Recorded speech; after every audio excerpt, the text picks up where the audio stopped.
Updates ng Barda sa post ng Sparker kung saan mag-i-start na nga sila mag-dubbing, sila Barbie at David ng movie nilang That Kind of Love, directed by Catherine Camarillo. Ibig sabihin niyan, malapit na ipalabas yung movie nila. Siyempre magpo-promote pa sila at mall show siyempre. Ayan pa yung post ni Mami Amy kung saan kasama niya si Barbie. Siyempre family bonding after ng taping niya ng Pulang Araw. Kasama ni Barbie dyan siyempre. Daddy Tony at Mami Amy, yung parents ni Barbie. Napaka-busy ni Barbie. Kaya yan, banding nila. Free time ni Barbie. Yan o, pop-up. Yan, kagabi. Ginabi nga sila sa taping ng Pulang Araw. Sa panang higa ni Barbie. Pop-up. Yan pa yung picture nila Barbie at David.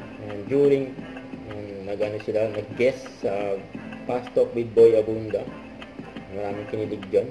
Yan pa yung post ni Barbie about sa Kapuso profile. Kasama yung tatlong love team.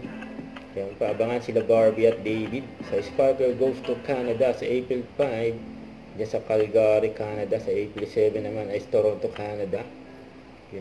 Huwag kalimutan mag-subscribe, click ang notification bell para lang update po on your reaction vlog. Bye guys, thank you for watching.